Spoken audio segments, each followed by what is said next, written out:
6월 11일 금요일 지극히 거룩하신 예수 성심 대축일 사제 성화의 날.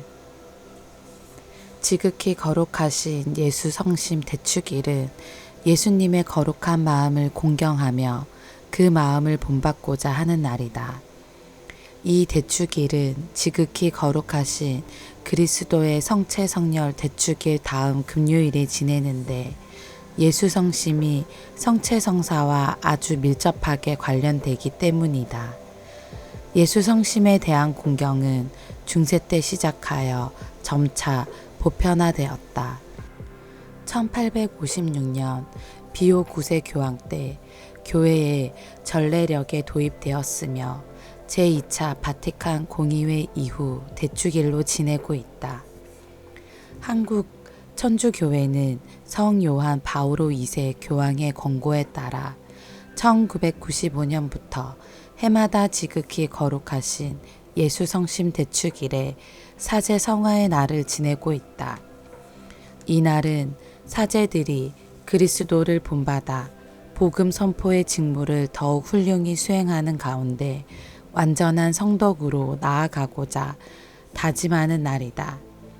또한 교회의 모든 사람이 사제직의 존귀함을 깨닫고 사제들의 성화를 위하여 기도와 희생을 바치는 날이기도 하다. 오늘 전례. 오늘은 지극히 거룩하신 예수 성심 대축일이며 사제 성화의 날입니다. 하느님께서는 그리스도의 피로 우리를 의롭게 하십니다.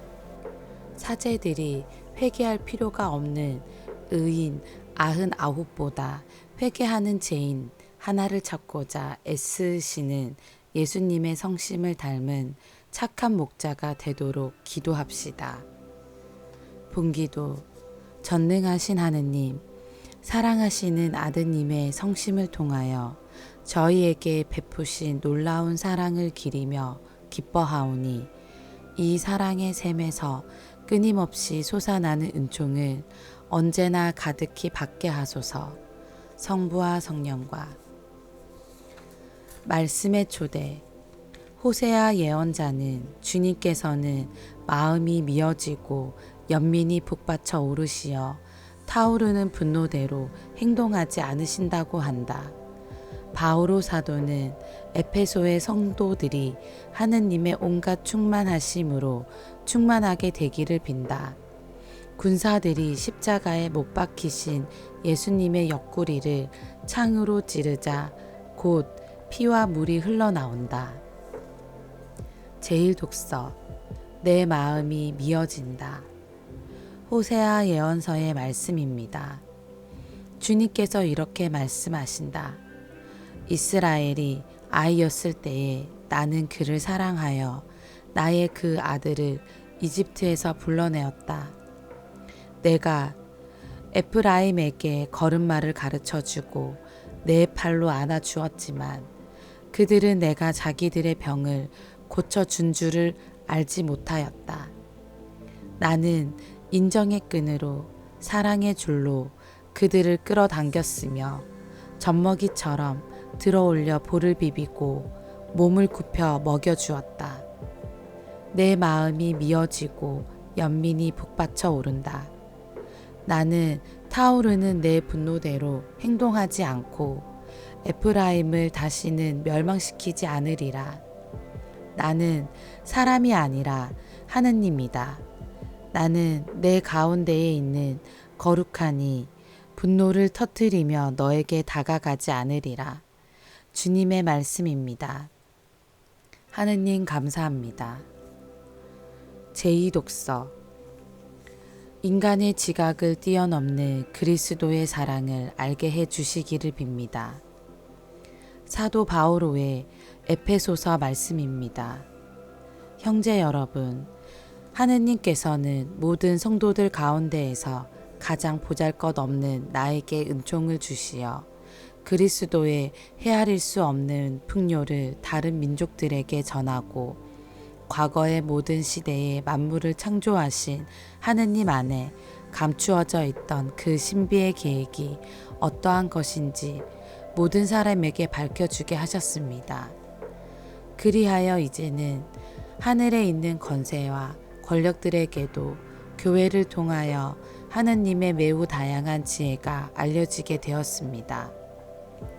이는 하느님께서 우리 주 그리스도 예수님 안에서 이루신 영원한 계획에 따른 것입니다. 우리는 그리스도 안에서 그분에 대한 믿음으로 확신을 가지고 하느님께 담대히 나아갈 수 있습니다.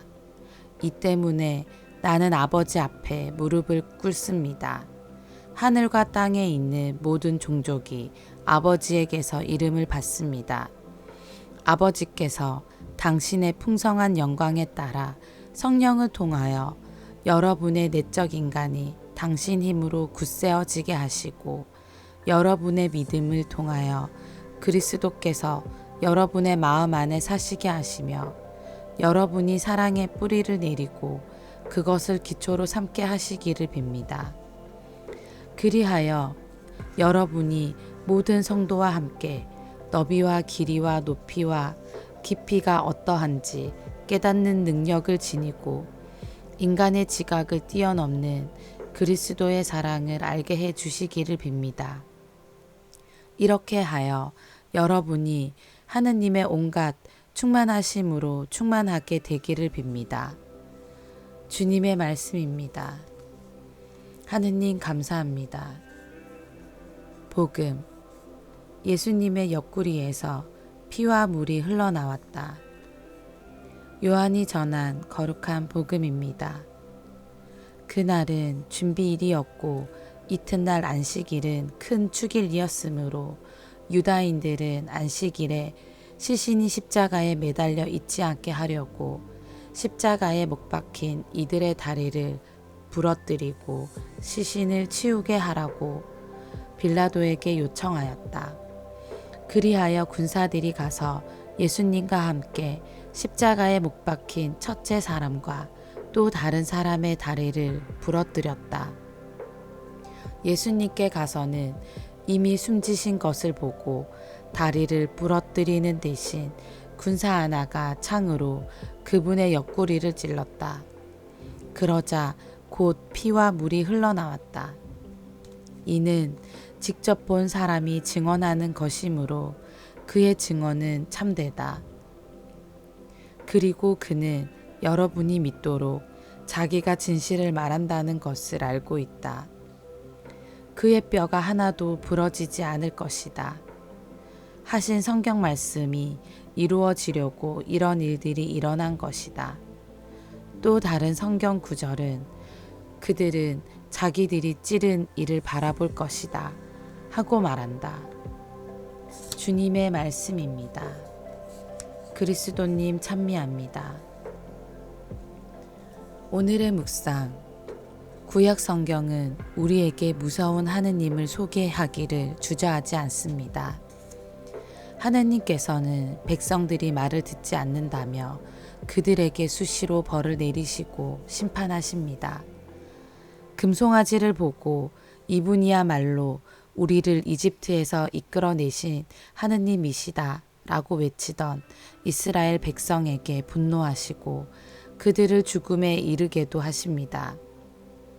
또한 그분께서는 광야에서 불병을 늘어놓는 백성에게 불뱀을 보내시어 많은 이스라엘 백성이 죽게도 만드십니다.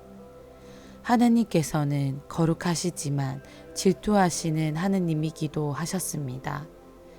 그리고 하느님 분노의 절정은 왕국의 멸망으로 구체화됩니다.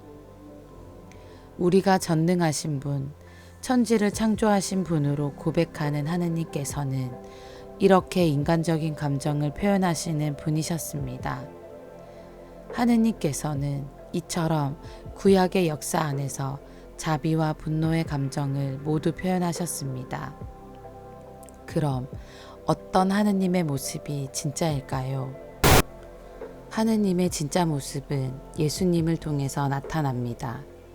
당신의 사랑하시는 외아드님을 보내시고 그분을 죽음에 이르게 하십니다. 인간에 대한 사랑, 인간에 대한 연민, 인간에 대한 강력한 구원 의지로 당신의 외아드님을 인간의 손에 맡기십니다. 아울러 예수님 자신도 아버지와 함께 그 사랑을 삶으로 드러내셨습니다. 구약에서 하느님의 분노와 심판이 이스라엘 백성의 멸망에서 절정에 이르렀다면 신약에서 분노와 심판은 사랑으로 변합니다. 그리고 그 사랑의 절정은 예수님의 십자가 죽음에서 완성됩니다.